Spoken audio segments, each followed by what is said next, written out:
எல்லோருக்கும் வணக்கம். நான் உங்களில் ஒருவன். Hi everyone, I am one of you.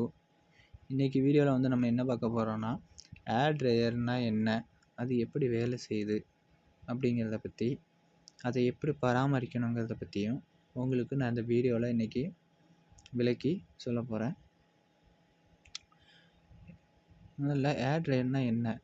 Air dryer என்பது லாரி மற்றும் ஹெவி வாகனங்களில் ஒரு பிரேக் சிஸ்டத்தில் பயன்படுத்தப்படும் ஒரு முக்கியமான பகுதிங்க.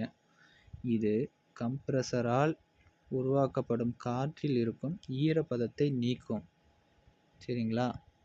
ஏர் ட்ரையர் எப்படி வேலை செய்கிறதுன்னு பார்த்தீங்கன்னா, கம்ப்ரஸர் காற்றை அழுத்துகிறது.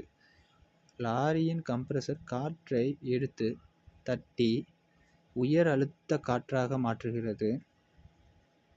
ஈரமாகிய காற்று ஏர் ட்ரையருக்கு செல்லுங்க. அந்த உயர் அழுத்த காற்று நேரடியாக ஏர் ட்ரையருக்கு அனுப்பப்படுகிறதுங்க.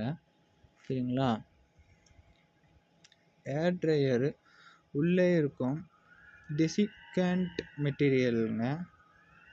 ஏர் ட்ரையர் உள்ளே இருக்கக்கூடிய டெசிகண்ட் என்கின்ற மெட்டீரியல் அந்த காற்றில் இருக்கும் ஈரப்பதத்தை அப்சார்ப் செய்கிறதுங்க. இதுவே ட்ரை செய்வதாகும். கொஞ்சம் நேரம் கழித்து தானாகவே பர்ஜி வால்வ் திறக்கும். சரிங்களா? அந்த ப்ரெஷர் ரிலீஃப் ஆகும்போதுங்க மீதி ஈரப்பதம் வெளியேற்றப்படும். இதை பர்ஜி சைக்கிள் என்கின்றார்கள் அந்த ஏர் ட்ரையரில். ஏன் ஏர் ட்ரையர் முக்கியம் வண்டிக்கு அப்படின்னு பார்த்தோம்னா, ஈரமான காற்று எரிபொருள் சிஸ்டம் அல்லது பிரேக் லைனில் சேர்ந்தால் பனி அடையலாம். அப்புறம் பிரேக் லைன் துருப்பிடிச்சு பிரேக் செயல்பாடு தோல்வி அடையலாம்.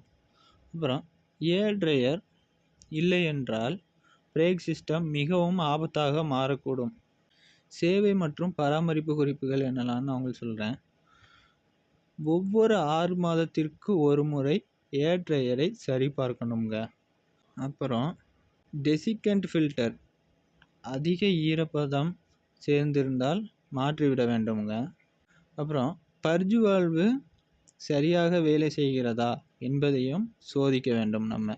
அப்புறம் கம்ப்ரஸர், ஏர் ட்ரையர், ஏர் டேங்க், பிரேக் சிஸ்டம் என்பது காற்று பயணிக்கக்கூடிய வழிங்க. ட்ரையர் இல்லை என்றால் ஆபத்து அதிகம். இதையும் நீங்கள் தெரிஞ்சுக்கிடணும். பராமரிப்பு தவறினால் பிரேக் ஃபெயிலியர் ஏற்படுங்க. இந்த வீடியோ கடைசி வரை பார்த்த எல்லோருக்கும் நன்றி.